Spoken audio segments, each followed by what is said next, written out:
Okay. Sorry about that.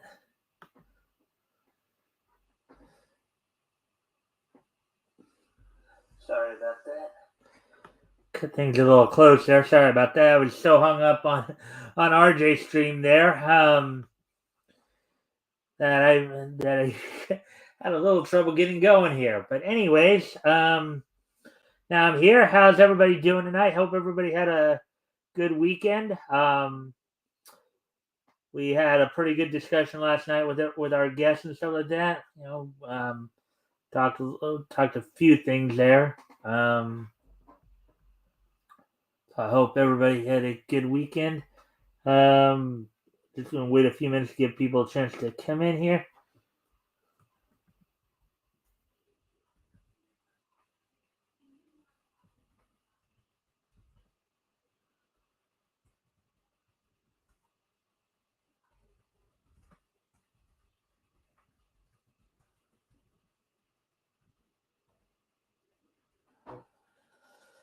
Alrighty then. So, anyways,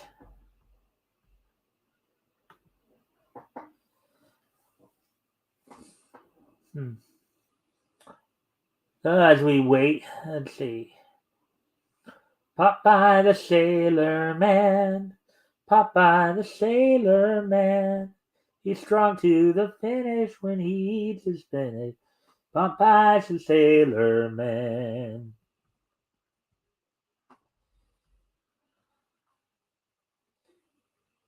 Hmm.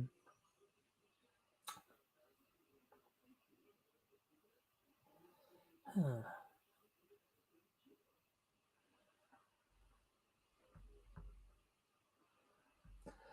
So, anyways, yeah. So as I said, we're just waiting. We're just waiting for some people to show up here. Um, hope everybody's having a. Hope everybody's had a good start to the week thus far.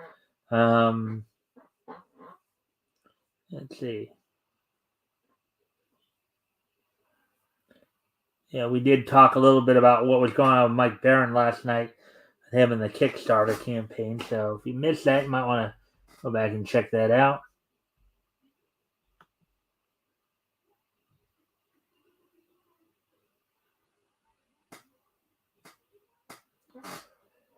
Hmm.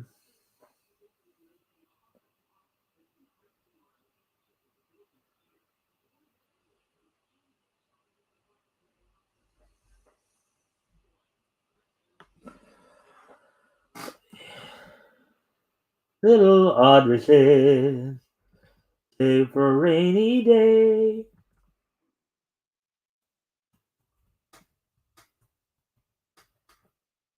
All right. So as we wait here, yeah. So okay. So basically, we have made. I've decided to make some. Oh, hey, Rick, how you doing, man?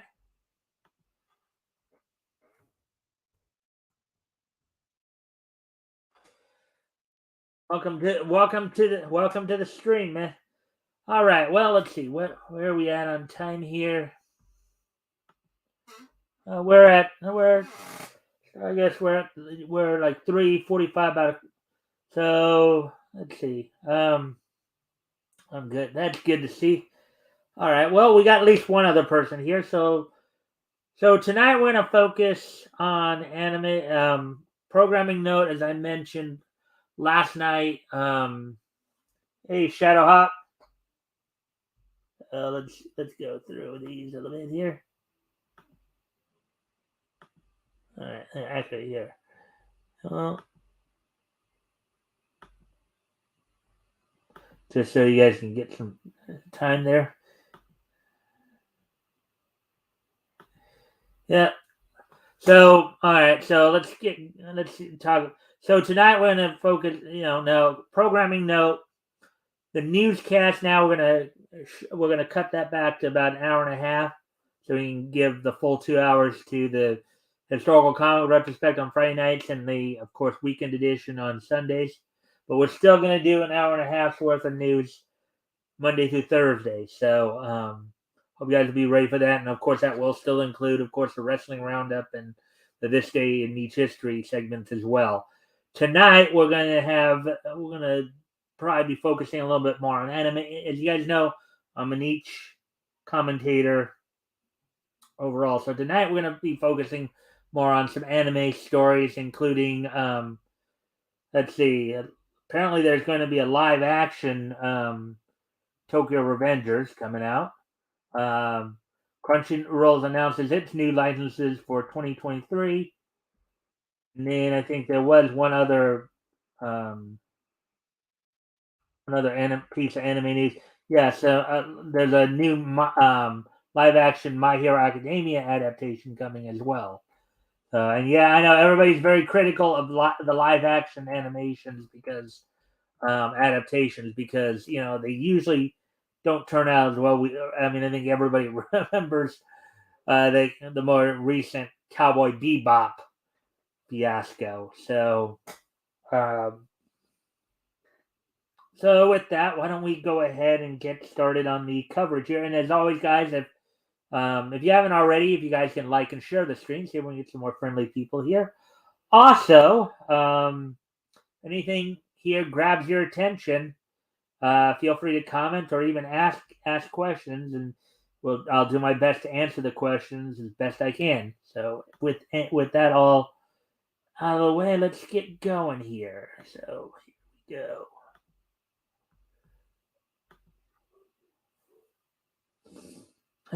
Anyways,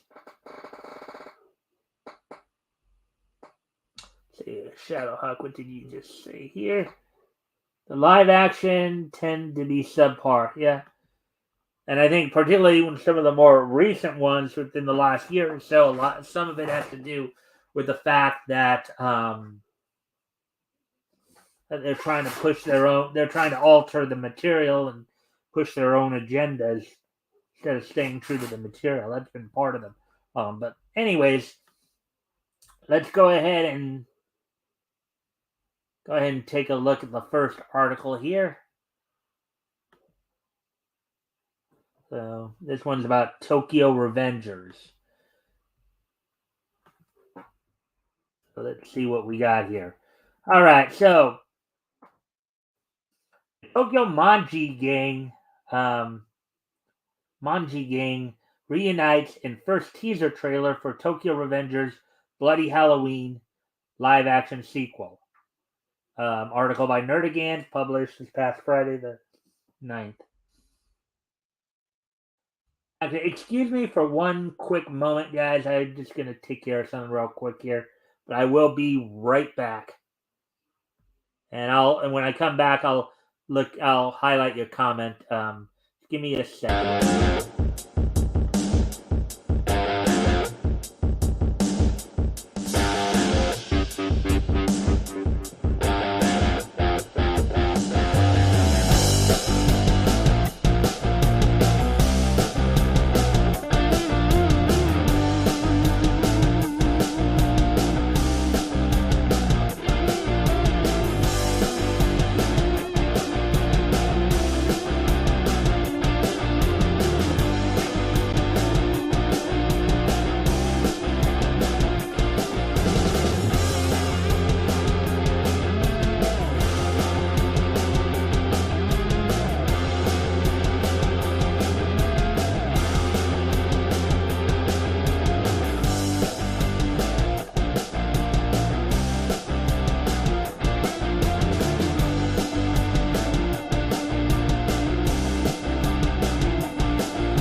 All right, sorry about that. Just probably now the thing that was distracting me won't distract. Oh, the live action Attack on Titan was pretty good. All right, so let's go ahead and so here we go. While the first trailer for Knights of the Zodiac has reinforced audiences' doubts that Hollywood knows how to handle manga, the first teaser for Tokyo Revengers 2 has reunited Japan's strongest Revengers to remind the world what a quality live-action adaptation actually looks like.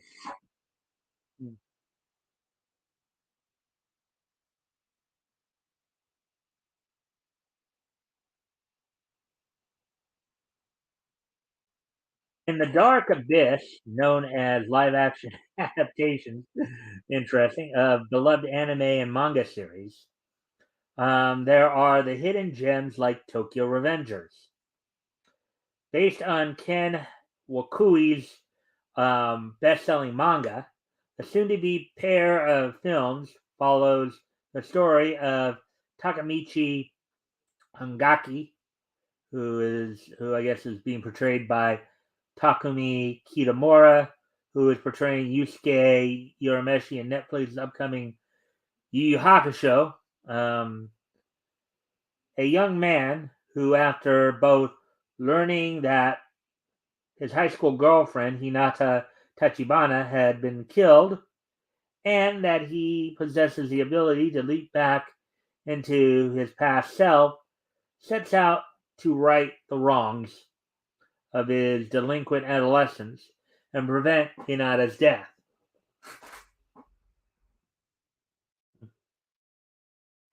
And there's Takamichi right there. Um, I guess in Released in July 2021, the first film ended up taking home the title of Japan's best performing live action film of the year. Unsurprisingly, this success led to Warner Brothers getting the green light to tell the manga's Bloody Halloween arc across two sequels: Bloody Halloween Fate, Chino Halloween Unmei, and Bloody Halloween Decisive Battle, Chino Halloween Kessen.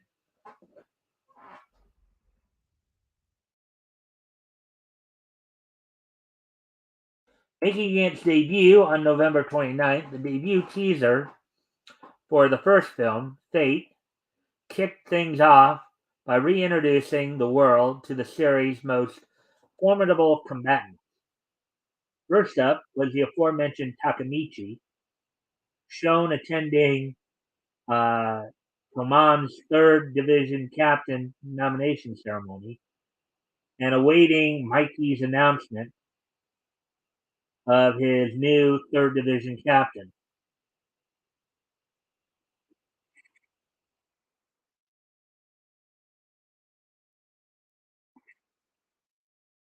Next up is 13-year-old Vice Commander Ken Draken Ryugui, voiced by, or I guess portrayed by Yuki Yamada, who portrayed Goldstate Kimberly in Full Metal Alchemist Revenge of Scar. I don't know, that was a live action of 40s.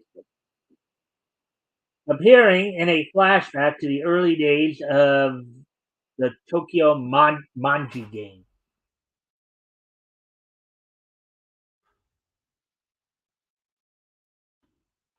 Hmm. I only have four people in here now. Followed by the series' main string pulling antagonist Teda Kisaki, who is portrayed by Shutaro Mamiya, who portrayed Noriko Shinko in the live action You Still Don't Get Gonna film, and the leader of the Tokyo Manji gang himself, Manjiro Mikey Sano, Ryo Yoshi, portrayed by Ryo Yoshizawa, who portrayed Okito Sogo in the live action Gintama film, giving a pre battle talk to his gang. Quote, "Lend me your strength, everyone," unquote, calls Mikey. Quote, "Tomorrow we are going to stomp Valhalla and bring Baji back to Toman. That's how we fight our battles," unquote. And then Ryo Yoshizawa. Finally, the trailer concludes with Takemichi promising Hinata's brother, Naoto, um, that he will successfully go back in time to save not only his sister, but also Draken, Mikey, and everyone else whose lives end up being irrevocably changed by the film's central battle. They seal the deal with their signature handshake, which acts as usual and sends Takamichi back in time. So there it is right there. See if you guys are saying anything thus far. Let's see, anything more about it? No, because you're just listening attentively, so that's good to see. Tokyo Revengeers Bloody Halloween Fate is slated to release in Japanese theaters during Japan's Golden Week holidays in spring 2023. Now, as I understand it, I think Golden Week is like the first week of April, I think. Maybe the last week of March, first week of April. That's from what I understand. And it's usually a time of where, it's like, it is pretty much a festive mood all over Japan. Sure, if you've ever watched anime, particularly slice live animes, you've seen these. Many towns will have their own little festivals going on, little fairs going on. And people just go from koi fishing ponds, little you know, pop gun stands, and then of course food stands and all that. So, anyways, its second part, Decisive Battle, will subsequently follow with a theatrical debut in summer of 2023. Some stuff to look forward to in the coming year here. So there we go. There we go with that article.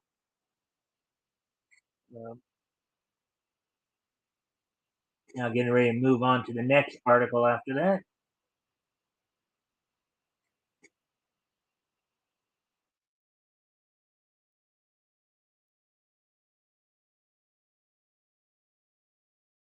And this is Crunchyroll now. We're going to look at Crunchyroll made some announcements on some licenses that they were dealing that they got. So if you're into watching Crunch, and I know a lot of people aren't, but if you are, you do check out Crunchyroll once in a while. This is some of the stuff I guess they're going to be showing in the near future here. Crunchyroll announces new licenses for 2023, including Bofuri Season 2 and The Legend of Heroes Trails of Cold Steel Northern War. Article by Nerdigans published this past Friday the 9th. So it's been a busy time for Crunchyroll as in making two recent convention appearances. The anime streaming platform has unveiled a number of their anime offerings for 2023. Bofuri, I Don't Want to Get Hurt, so I'll max out my defense, Season 2. That's kind of interesting how now you've got all these titles coming out for anime that are kind of like this very long title, we're well past the days of Shuffle and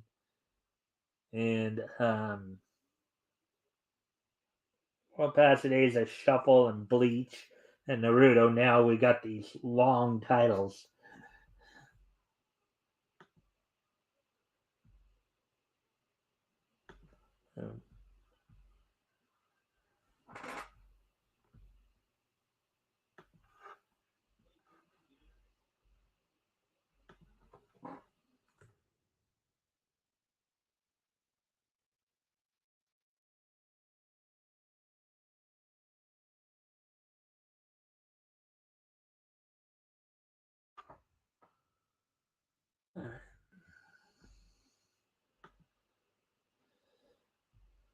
Anyways,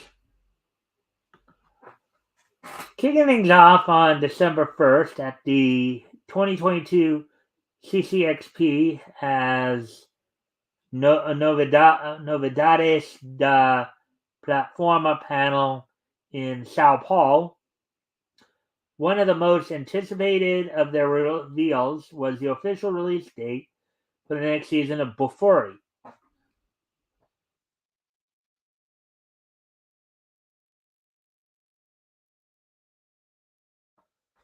In the continuation of the animated take on the original Yumikon written and Korean um, illustrated light novels. Uh, VR MMO gamer, I believe it's virtual reality multimedia online gamer Kaede Honjo and her allies Maple and her alias Maple returns to the world of New World Online, all the while continuing use use put all of skill points into defense. Well, furry fans can boot up on Crunchyroll um, in January 2023.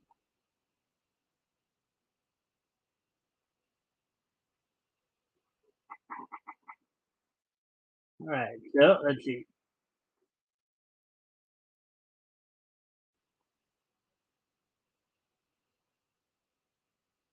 All right. The reason why Rayliana ended up at the Duke's mansion, adapted from the Korean web novel written by Milcha and adapted into a webtoon illustrated by Whale. The series follows Park Yunha, who after their mysterious death enters the world of a novel. So this is another isekai series, as we explained last night. Of course, isekai are these fantasy-based anime where you essentially a character gets transported from one world to another, where maybe in the world they're from, they're not that, maybe they're like not, they're either just a regular person or maybe even a, not so, you know, somebody who's not really prominent or whatever, and then they go into this other world where they become prominent. So,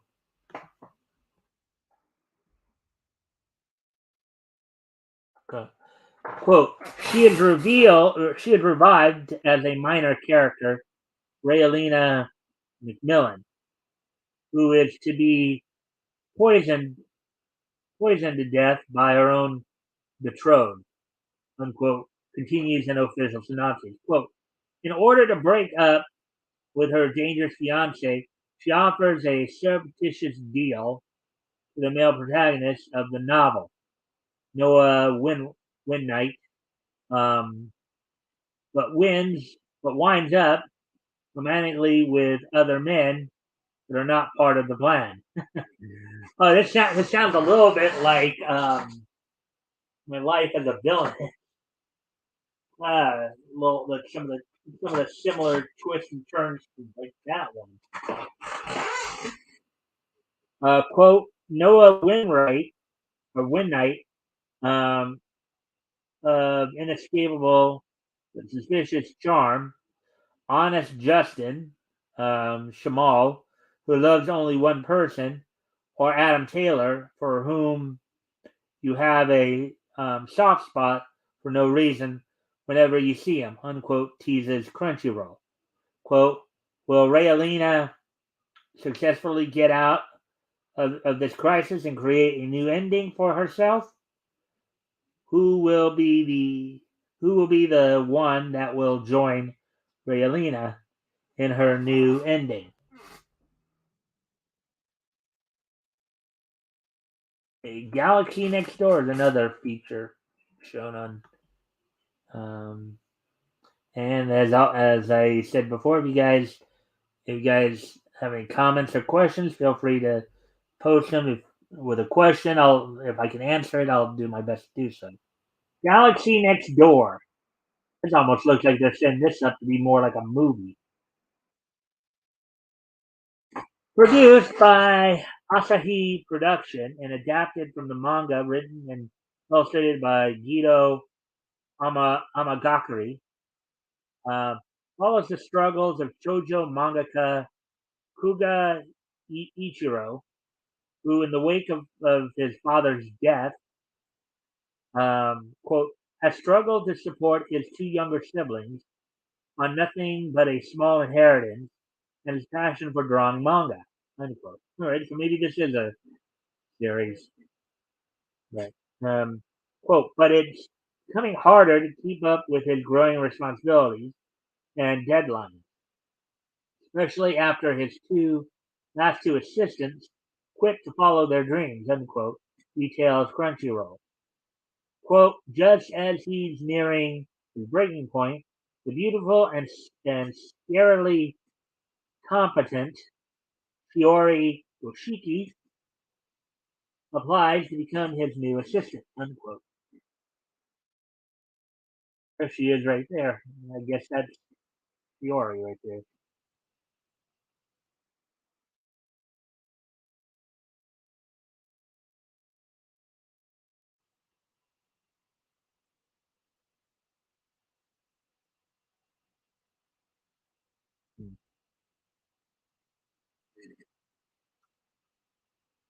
Quote, but there's something almost out otherworldly about Goshiki. And soon Kuga finds his reality turned upside down when she suddenly declares them engaged to marry. Oh boy! Talk about dropping a bombshell. Woman comes to apply to be your assistant, and then all of a sudden she just says, "Oh, by the way, we're married." That's quite a twist, concludes the anime streamer. The Galaxy will come knocking on Crunchyroll in April 2023. The Fire Hunter.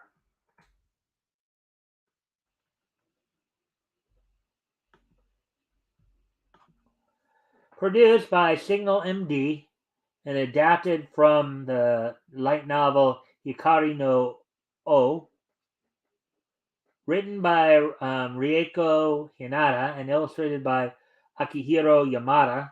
The Fire Hunter is set in a desolate world filled with magic and overrun fiery beast called I think they forgot to put a word in overrun by fiery beast called flame demons.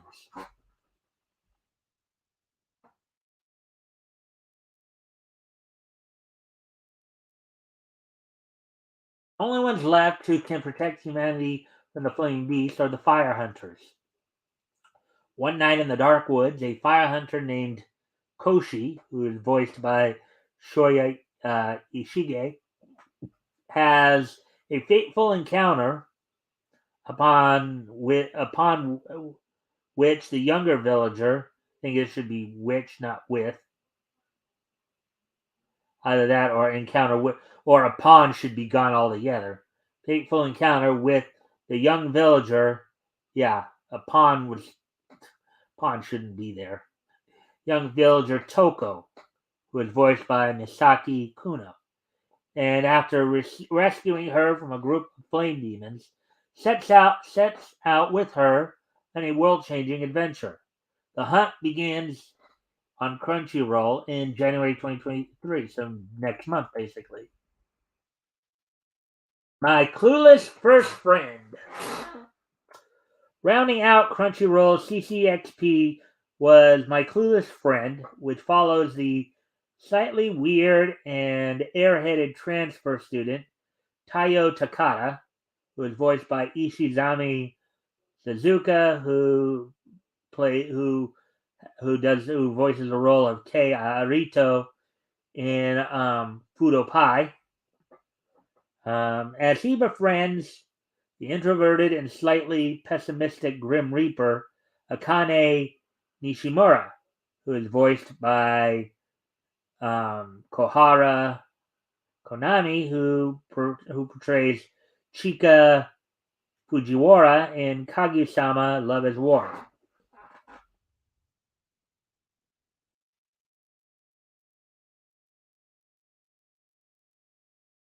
Interesting. Based on Taku Kawamura's manga of the same name and produced by Studio Signpost, the slice of life rom com comes to Crunchyroll 2023. Kind of reminds me of an anime I recently watched. I just can't remember. Oh, Mysterious Girlfriend X. This from the description here it does kind of remind me of Mysterious Girlfriend X.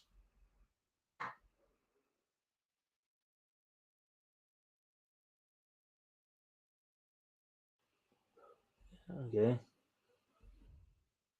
we move on to the next one here. Let's see if anybody.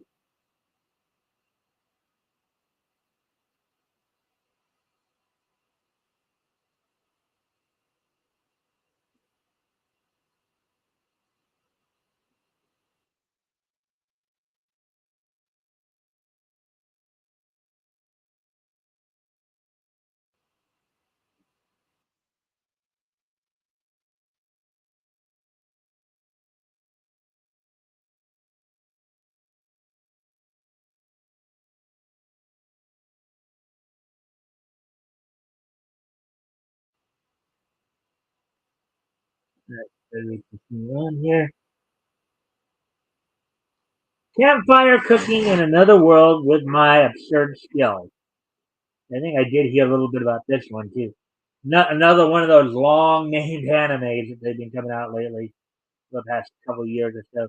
Continuing their announcements during their December 3rd industry panel at the Anime Frontier Expo in New York City, the streamer announced their licensing of Campfire Cooking in Another World with My Absurd Skills.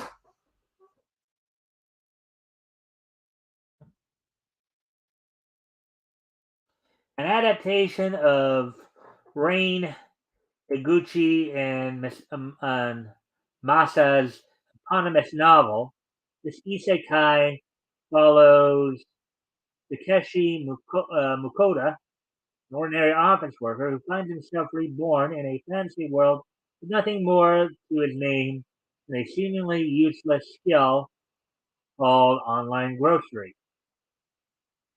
Um, However, much to his surprise, Mukoda finds that the skill allows him to summon modern foods, a result which he soon turns to his own advantage. The cooking begins on January 10th, 2023. I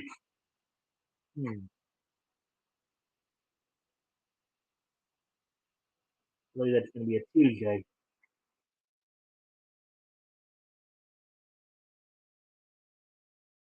Handyman Saito in Another World. Yeah, isekais have been pretty popular last few years here.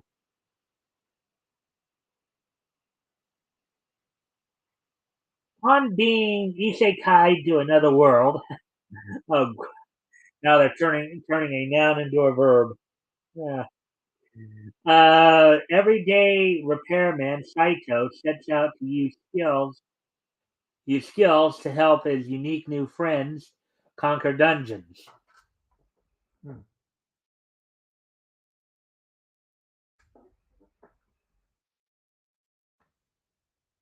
From lockpicking to armor and bag repairs, Saito will put the experiences he gained in his original life as handyman to good use. In a fantasy setting, when his series premieres on January 8th, which I believe would be a Sunday. Hopefully, I think it's like 3 weeks from yesterday, in fact, or maybe four. Actually, no, it would be 4 weeks, I guess. Um, Hopefully, yeah, yesterday. So yeah, it would be about a month away. Hopefully, he can do something to fix Crunchyroll's video player. He's at it. Yeah, I know some people have had issues now with formerly the Funimation sites, um, but also Crunchyroll sites. So I've heard. Hmm.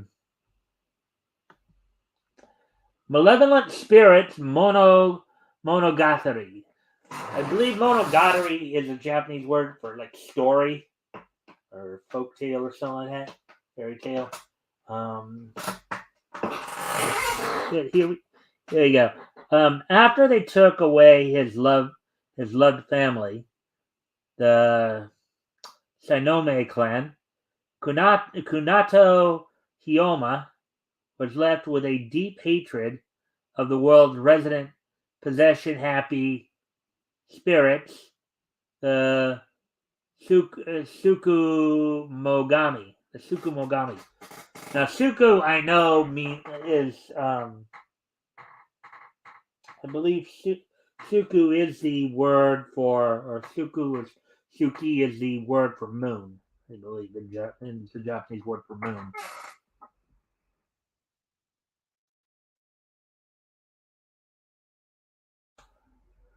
When concerned over his grandson's worrying obsession with eliminating the supernatural entities from the world, Kunado's grandfather sends him to live with Botan Nagatsuki, a girl from a prominent family who loves the Sukumogami and considers them to be her family, in the hopes that he can gain perspective. The spirits arrive on Crunchyroll on January 10th, 2023. Masamune Kun's Revenge, Season 2. Yeah, Masamune Kun's been out for a while now. Quote, 8 years ago, Makabe Masamune, a weak and chubby boy, was harshly rejected by the beautiful Aragaki Aki, explains Crunchyroll of this rom-com. Quote, now he's lost a ton of weight, changed his name, and returned as a handsome teenage boy. All to make the, in smaller quotes, brutal princess, Aki, fall in love with him so that he can reject her just as harshly as she did. But usually, usually stuff like that doesn't usually. Usually, what happens in a lot of those cases usually is you go in looking for revenge and you end up finding love. So, but I don't know if they'll take it in that direction or they'll go with their at least announced plan there. Picking up with his attempted execution of his in smaller quotes, dead or love plan on Aki during their class trip to Paris.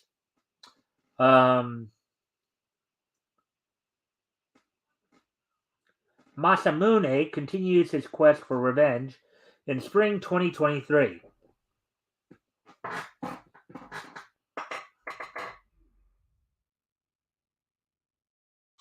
Sacrificial Princess and the King of Beasts.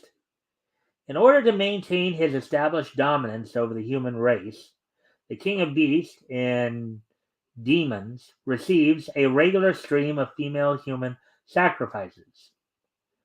That was until the 99th sacrifice, Sarifi, caught the king's eye.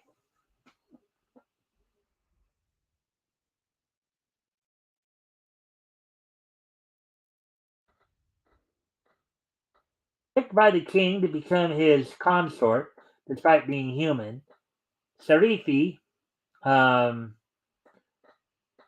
begins her own Beauty and the Beast tale in April 2023. A Japanese take on Beauty and the Beast. Wow, sounds interesting.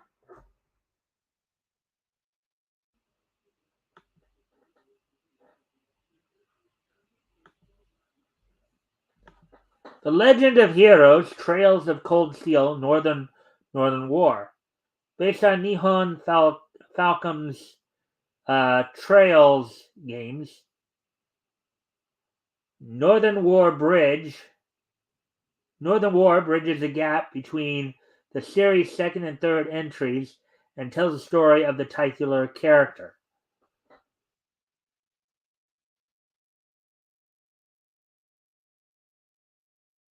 Trails of Cold Steel, the legend.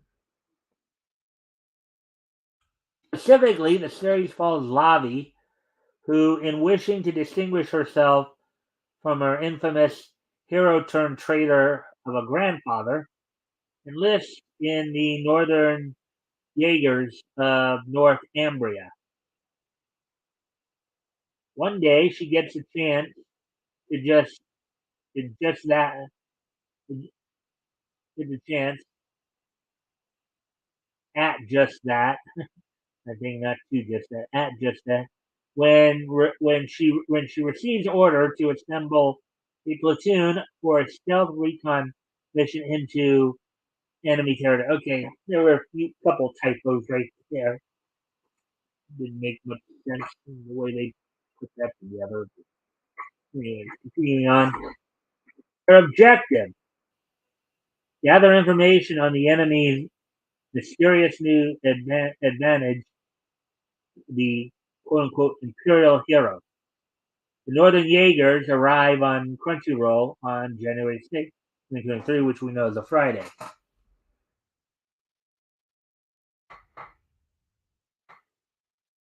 The legendary hero is dead.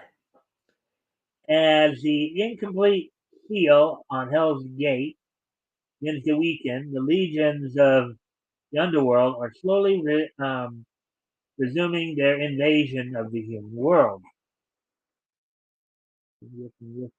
Potentially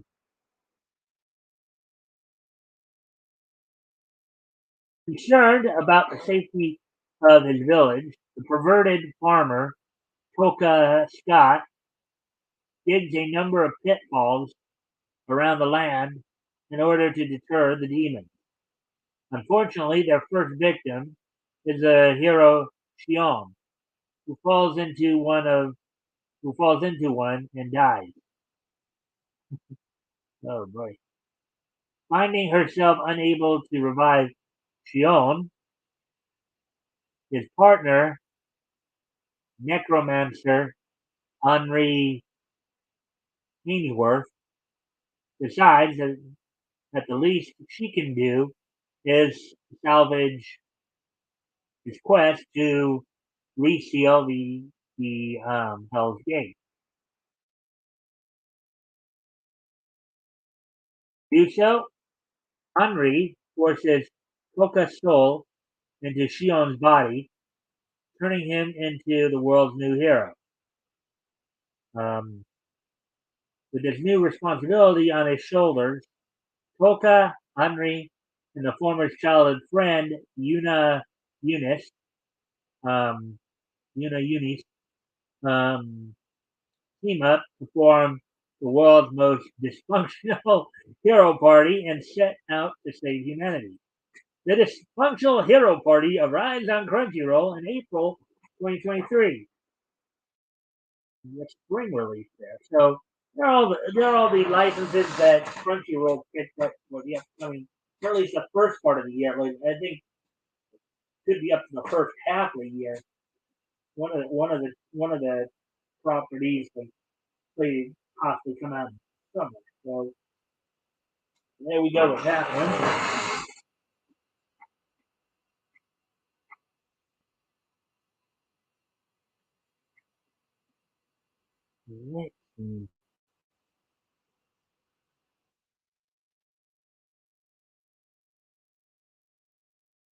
And we actually have one more anime story we're going to do here. As this one kind of actually came up after I made my decisions on which story to do. So we're at the 43-minute mark. So we can good time then with what I was trying to do here.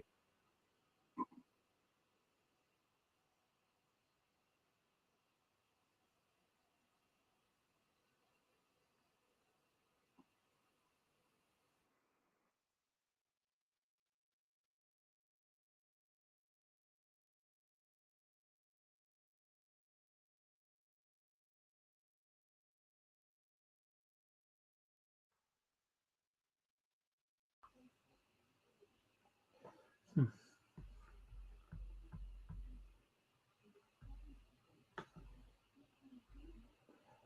All right, so here we go with the next story here. Live action My Hero Academia film heading to Netflix will feature screenplay from Obi-Wan Kenobi showrunner Joby Harold. Now, I think Hiro Hay actually may have reported on this a little bit too, so he may have had some interesting comments. So, article by Spencer McCooley published earlier today. Yeah, this one was posted just like I don't know, about a half hour before we even hour before we even started. So, in a development that has historically sounded the death knell for live action adaptations of Japanese properties, Netflix has acquired the streaming rights to Legendary Entertainment's upcoming take on Kohei Horikoshi's My Hero Academia. First announced by Variety on December 12th, which is today, Netflix's purchase of the upcoming film will see Hollywood's take on Deku, Bakugo, and All Might skip theaters and premiere exclusively on the streaming service. Um, though the film will still release a theatrical run in Japan, courtesy of Toho Corporation Limited.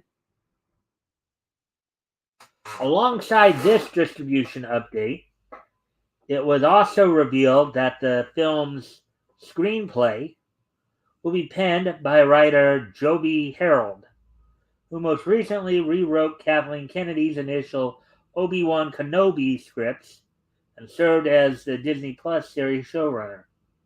In addition to overseeing the canon-breaking adventures of the Jedi Master, Harold's credits also include stints as co-writing the stories for such production as Warner Bros. Discovery's upcoming The Flash, Universal Pictures' upcoming Transformers Rise of the Beast, and Netflix's previous collaboration with Zack Snyder, Army of the Dead. Um,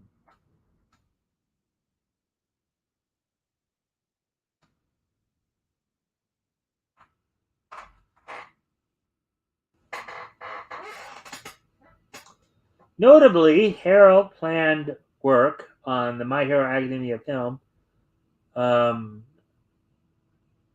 will mark his second team up Legendary Entertainment. As a writer, is also currently serving as an executive producer on the studio's upcoming Godzilla and the Titans series for Apple TV. Harold's script will in turn be brought to life, as previously announced, by storied Japanese director Shinsuke Sato.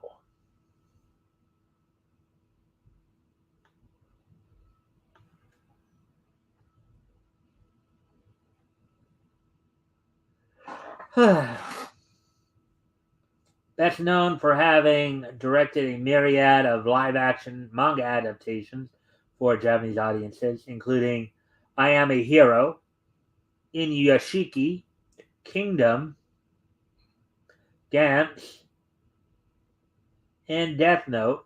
Sato's work tackling Horikoshi's popular shonen manga will make his official English language debut. Overseeing Harold and Sato's work will be producers Alex Garcia of Krampus and Mary Parent of Pacific Rim. The latter apparently replacing formerly attached producer Jay Ashenfelter, Godzilla vs. Kong, alongside Ryosuke Yoritomi, a representative for My Hero Academia's publisher, um, Shueisha.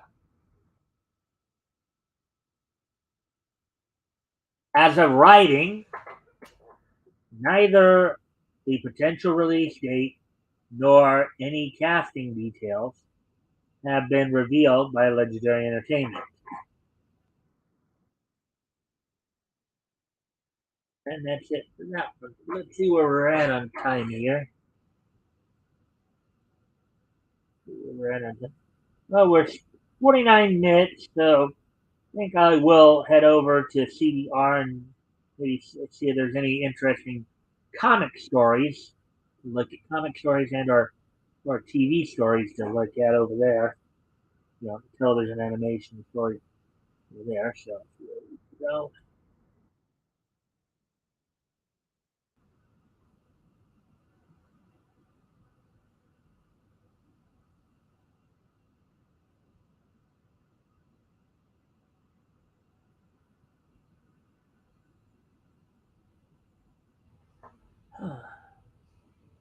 And welcome, third person. Hope you're having a good. We had a good weekend and a good start to the week thus far. If you haven't already, if you can like and share this thing, so we can get some more friendly people in here, that'd be appreciated. And of course, if anything grabs your attention here, feel free to comment, or if you have a question, I'll do the best I can to answer it for you. Alrighty then. I'll get down to the stories of the inside of a day. Okay, 2 days ago, 2 days,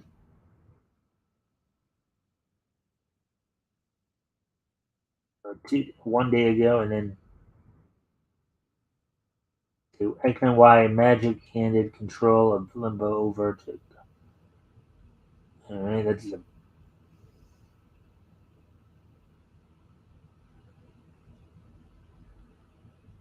Let's see. Alright, that one may take a few minutes. I'll look at that one. It says that Bishop co-creator explains how his X-Man is more dangerous than Wolverine. Bishop co-creator Whilce Portacio explains what makes his X-Men character even more dangerous than Wolverine in a CBR exclusive interview article by Brian Schur published 10 hours ago. All right, so Whilce Portacio, one of the creators responsible for bringing Marvel's Bishop to life in 1991 alongside John Byrne and Carl Altstadler, explained how the X-Men character is even more dangerous than Wolverine. Speaking to CBR in an exclusive interview about upcoming X-Men Legends, Portacio explained that the thought process that went into creating the character of Bishop and the ways in which he's different from someone like Wolverine. Quote, Bob Harris only dictate to me was to create a BA new X-Men like Wolverine, unquote, said. Quote, I thought, okay, let's create an X-Men that can cross the traditional lines that Wolverine crosses, but can we make him psychotic? Immediately, the Conan story comes to mind of him being born on a battlefield, and that's why he was born to be a warrior. So, where in the X-Men mythology is a harsh reality that can birth a born warrior? Of course, that means something along the lines of Chris Claremont's Days of Future Past. So that is the essence of Bishop. Someone genetically born to survive in a harsh world, so much so that surviving is relatively easy for him. But socializing and relationships are hard, as he treats fighting Sentinels like it is only a simple 9 to 5 job, and looks forward to trying to figure out the opposite and looks forward to trying to figure out the opposite sex in relationships. Okay, interesting. Let's see.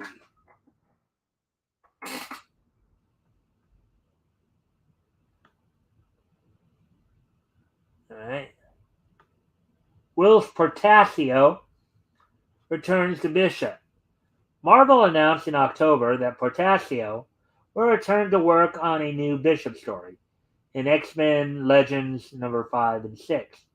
The storyline will revolve around the time travel mission that brought Bishop from the future into the present, which then centers around the character's debut in Uncanny X-Men number 282 by Byrne, Portacio, Art Thibert, Dana Moorhead, and Tom Orzechowski.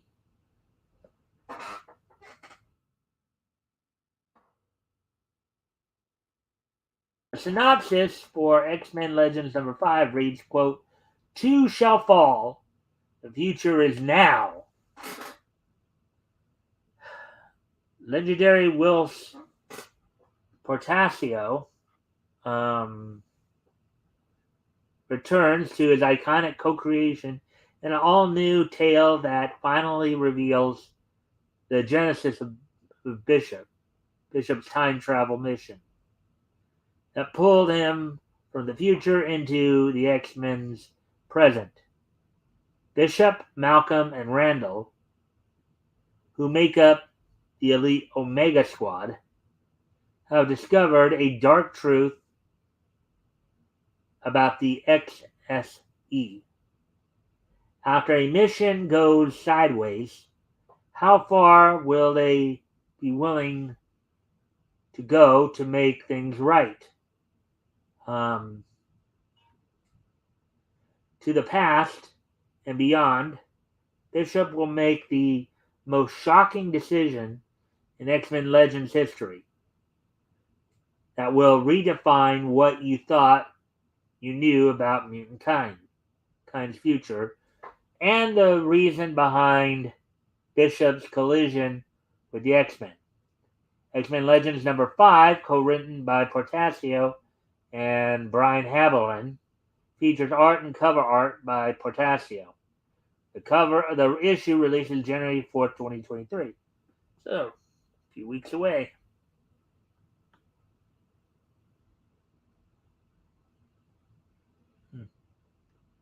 Yep. Alright, so 257. And let's see what else we may have here.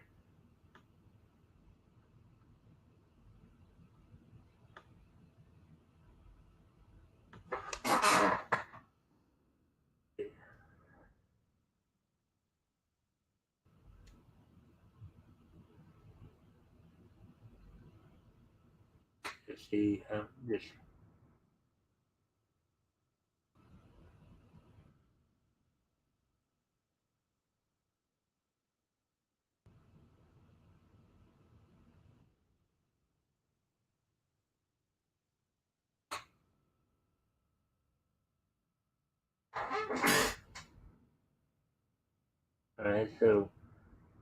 Alright, so let's see. Alright, this one looks interesting.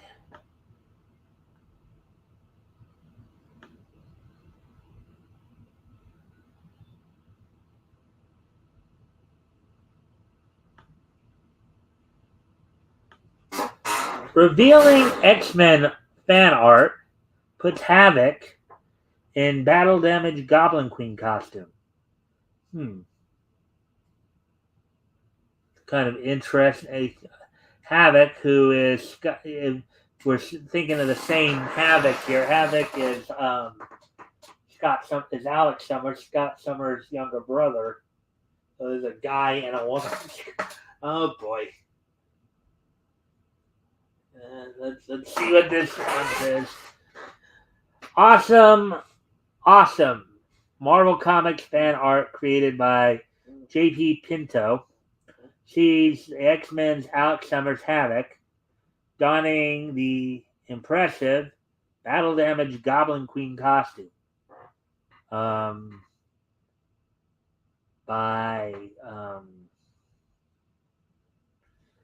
Brandon Schwer, published 7 hours ago.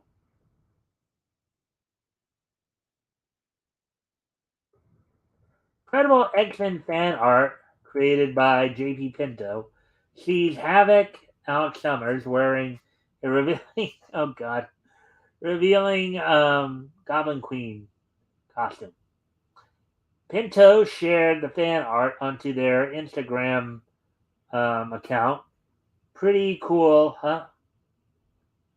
Quote, everyone's favorito, Himbo, the Goblin Prince himself, Havoc, and all his song. Oh boy. Oh boy. All right. Anyways, I think we've had enough of that kind of stuff.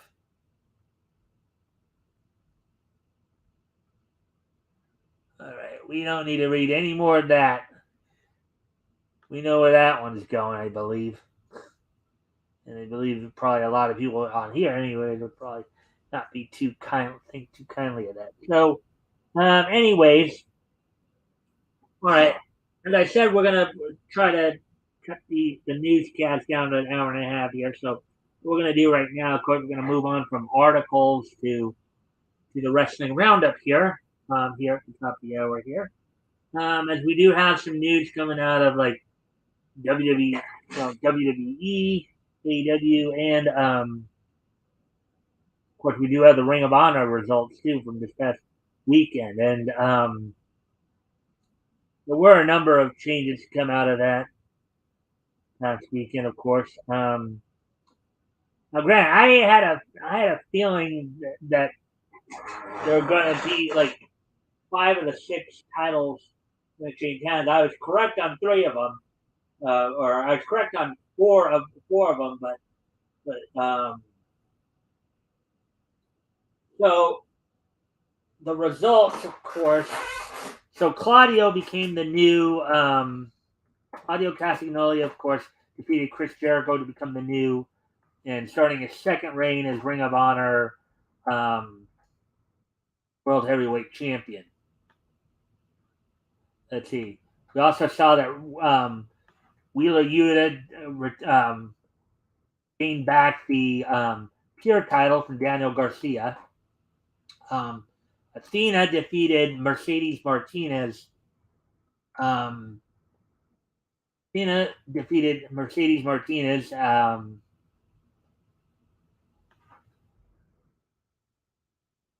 for the women's title. Now, in the other two matches, let's see. Samoa Joe retained the TV title over Juice Robinson. That was one of the ones that I felt. I actually thought Samoa Joe might have dropped that title. Now, I was thinking initially, of course, that he would drop the title just so they wouldn't have him as a double champion. But I think, from what I gathered, they probably were wanting to play up the whole King of TV angle. But then, as James Lee pointed out to me last night when we were talking about it last night at the end of our show, Juice Robinson is going back to Japan, so they probably don't want to put the title on him, so he take it back to Japan, and not be able to defend it in the States here. And the other title that changed hands that I didn't think was changing hands, and again for the same reasons that I was thinking. Well, okay, so the Briscoes, Jay and Mark Briscoe, defeated FTR, Dax Harwood, and Cash Wheeler. Now, this one was probably the most surprising to me because knowing how Warner Brothers initially was back when Tony Khan first published or first bought Ring of Honor, they were not wanting to sign them to AEW because, some comments they made a few years ago. Obviously the Briscoes have more right-leaning conservative views, so TBS and TNT doesn't want to necessarily have anything to do with them. Then, as James also pointed out to me, that and now we do know that Ring of Honor, Tony Khan, according to what we had heard, Tony Khan did make a statement where they do expect Ring of Honor to be having a show sometime in the early part of 2023 here. So now I don't know what exactly that means. I don't think TBS or TNT are going to sign the deal for that. But then now that they're owned by, of course, Warner Brothers Discovery, you don't know, because I think according to what James mentioned last night on the weekend edition, usually they look at the AEW as being a big money maker. And Zaslav may want them to show up on AEW more, because Briscoes are money. Um, Briscoes bring the people in. Now, the problem I've always said was that AEW may be a little top heavy. They may have too many guys vying for too little time at times, and I think um, we have weeks and months go on where we have some guys like we haven't seen Hook in about a couple months here. But again, they probably just don't have anything for him right now. Um, you know, and then you've had other guys who haven't been around a while, and then you've got guys who were gone for a while and just started coming back more. Um, but I guess we'll wait and see more. And then, of course, in the six-man World Tag, the Embassy defeated Dalton Castle and the boys. That was one I also thought was going to. I thought the Embassy was going to win that one. They were getting pushed pretty hard recently. So, and then Swerve in Our Glory, Keith Lee and Swerve Strickland defeated Shane Taylor Promote. So apparently, even though there's some issues there with Swerve in Our Glory, apparently they're still teaming together. So we'll have to wait and see how that all.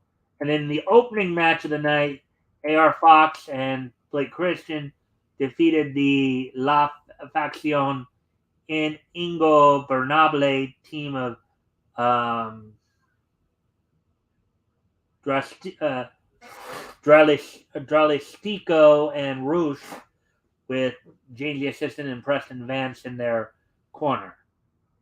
Um, so that's all that happened at the final battle this weekend. Also, of course, Deadline happened over the weekend hey Rex, hey Mike,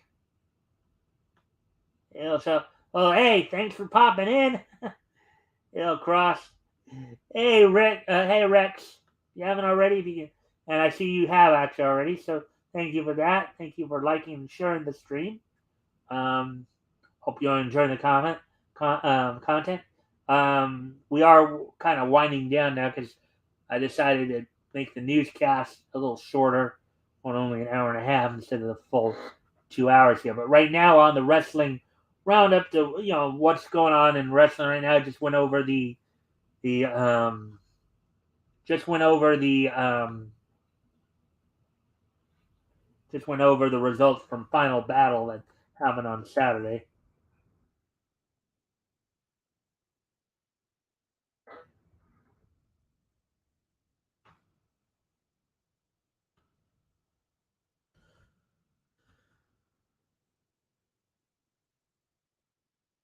So, anyways,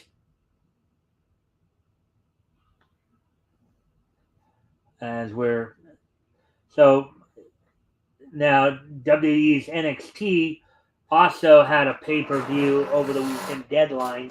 One of the big things about that came out of that was that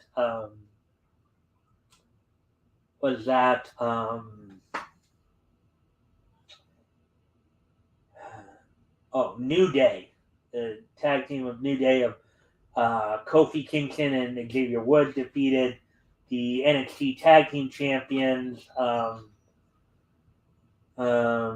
can't even think their name now. Sorry. I don't follow NXT as closely, so I do know they've been talking about some guys, coming up soon, like guys like Braun Breaker, and Pretty Deadly. That's what it was. Pretty Deadly was the tag team that the New Day defeated for the inning. And there's talk now that New Day will, New Day will probably be working both NXT and SmackDown now. It would appear.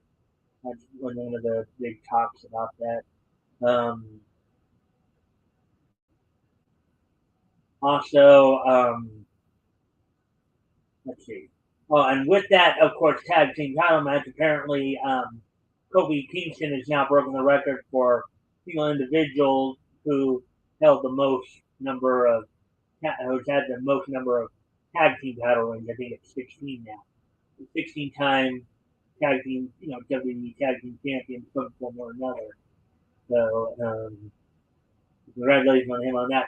Also, another piece of news coming out of the WWE. They apparently now, I don't know if it's official or not. There's talk that William Regal was being released from his contract with AEW, so you go back to the WWE. That's why they had him written off TV. With that incident with MJF a few weeks ago. But Regal now has apparently been signed to the WWE to serve as a vice president. And apparently there's talk that he and Triple H are looking forward to working together again on the creative side of things. Whether or not that will transition into an on-air role, we don't know as of yet. But he's been signed to be he's being signed. He officially, I think, comes back to the company in January. So next month. So I don't know. I don't know if that. I don't think it has anything from what I've heard from what others have reported. That's not because of a no compete clause. That's just, I guess, to give him some time to just kind of rest up and just Now whether or not he'll have an on-air role, I don't know, but as of today was when WrestleMania reported it. He's going to be in the role of vice president with the company coming up here in January. So, anyways, we do have one more. Well, let's see. And then, of course, this Wednesday, a couple days from now, this Wednesday,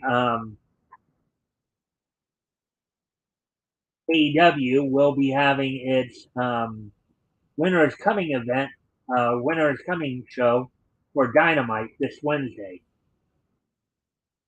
And we do know that the main event is going to be MJF defending defending the AEW World Title against Ricky Stark.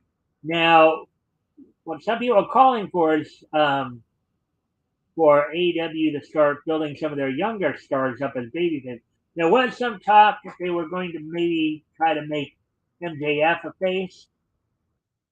First off, he kind of shot that down himself. He wasn't too keen on that idea.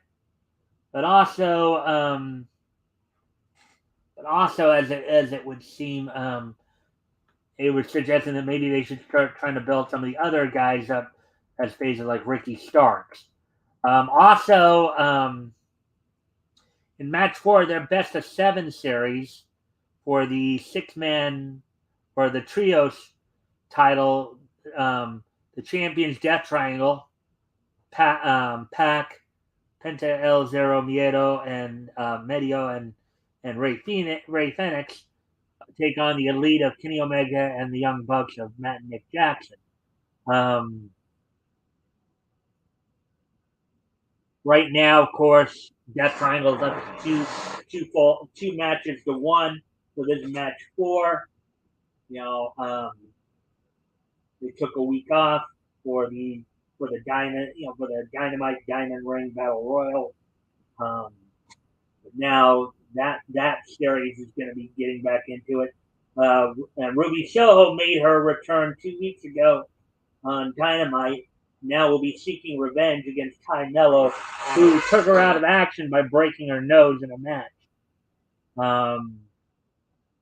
And there will also be another 6-man match where the House of Black members of Malachi Black, Brody King, and Buddy Matthews will be taking on some mystery opponents. So, let's see. So yeah. In that match with MJF, it's not just the world title that will be on the line, but it will be the Dynamite Diamond Ring 2022 final match as well, in which MJF being the the holder from last year of the title, Ricky Starks won the battle royal this year. And now they'll be fighting each other for that as well. So, um, so that will be interesting to see. Um, so with that, let's see now where are we at on time here. Um, so an hour 15. Okay, so now we're going to start to wrap things up by going through this day in each history. So today is Monday, December 12th, 2022. Why don't we go ahead and take a look back at this day in each history? History! And I will go ahead and just quick peek here at all this.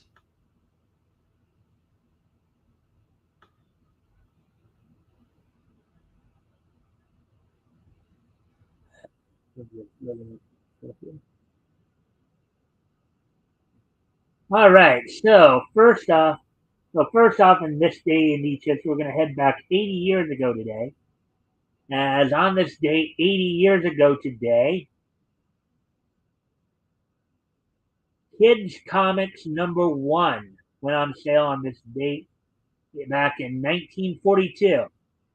Now, of course, eventually this company became Marvel Comics, but at the time they were known as USA Comics Magazine Corporation.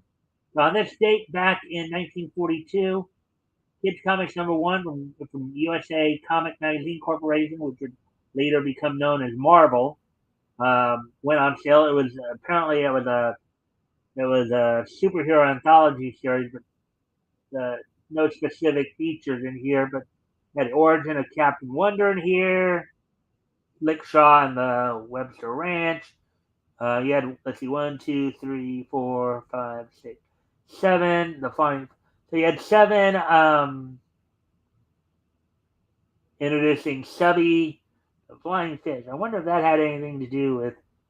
Well, I guess they don't say here. Well, I was wondering if that may have had anything to do with Namor. But anyway, so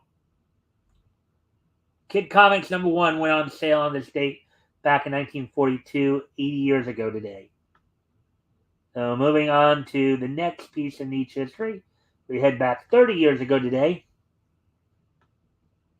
And on this date, 30 years ago today,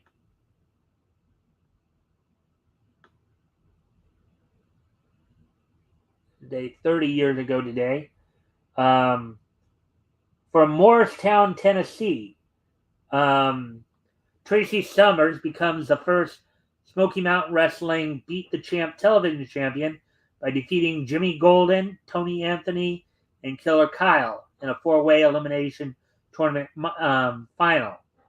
So a four-way elimination match in which the idea is you have to eliminate all your other opponents.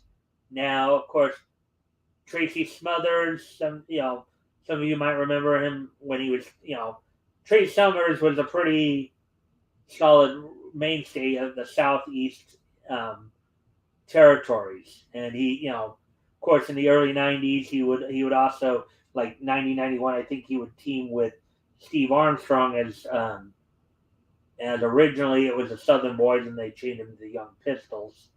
Um, you know, he would go on later to become part of the FBI stable in ECW, and then he did spend some time in the WWE as Freddie Joe Floyd. Um, he would defeat Jimmy Golden, who many of you might remember as Bunkhouse Buck in the mid '90s for WCW, or as Jack Swagger Sr. more recently, portraying, of course, Jack Swagger, aka Jake Hager's father, in the WWE from a few years ago. He, of course, is also part of a pretty good team, a pretty good Southeastern regional team with his cousin Robert Fuller. Most of you remember him as um, Colonel Robert Parker in WCW, or Tennessee Lee in WWE. And Killer Kyle, Mark Kyle, who was um, who was basically an enhancement talent for WCW in the early 90s. So on this date 30 years ago today, Tracy Smothers becomes the first Smoky Mountain Wrestling to beat the television champion by defeating Jimmy Golden, Tony Anthony, and Killer Kyle. As I understand it, the Beat the Champ television title was one of those that was defended almost on a weekly basis because rules were that once you get to like 5 defenses, then you give it up and somebody else, they have to crown somebody else for it. So you either win it in a traditional match up to 5 matches or in a, obviously when they, so that was a little different for most titles in most areas. So, anyways, can we move on to the next piece of niche history here? Um,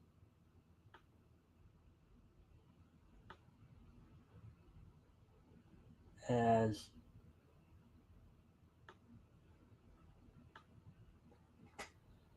1992 is just so nice that we're gonna hit it twice. As on this date in 1992, the Plucky Duck Show and Darkwing Duck were both canceled on this date back in 1992. This date, the Plucky Duck Show and Darkwing Duck were canceled from their respective networks on this date back in 1992. Of course, Plucky Duck Show was part of the Fox Kids lineup. Darkwing Duck was in syndication, but also aired on Disney Channel and BBC. So both shows were canceled on this date back in 1992. So with that, we have one more piece of niche history. Well, you thought twice was nice. Well, 1993 is just extremely nice, as we're gonna hit it thrice. As also on this date in 1992, the the 2 anime movies were released. Heartland's Legend of Galactic Heroes, Golden Wings, and the Apple Land story were both released on this date in Japan back in 1992 as well. So back in this date, 1992, the anime films Legend of Galactic Heroes, Golden Wings, and Apple and Story were both released in Japan on this date back in 1992, 30 years ago today. So there you have it, folks. There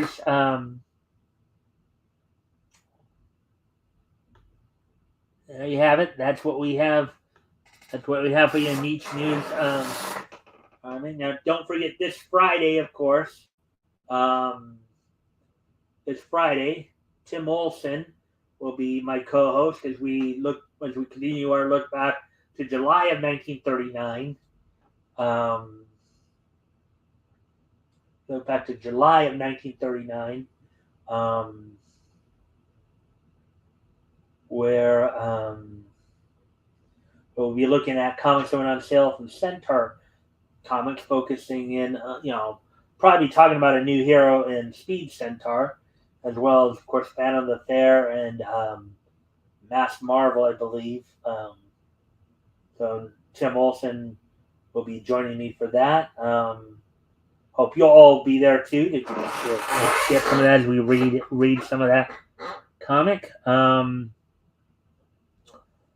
Also, don't forget that, of course, we have our nightly newscast Monday through Thursday. We're just cutting it down to an hour and a half instead of 2 hours. Let's see. And I'm stretching out here because we're just running a little short here. But just trying to think here. And of course, we'll be back on next Sunday with our panelists for the weekend edition, in which we'll talk all things niche. And hopefully I'll see you guys more throughout the week and stuff like that.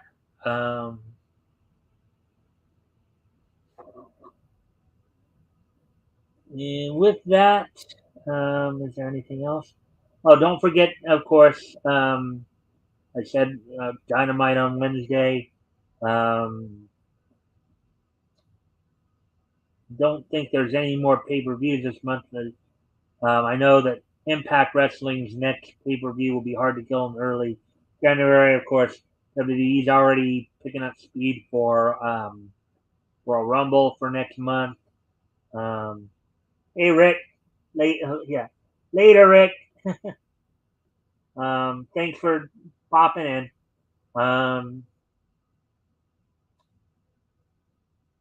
So with that,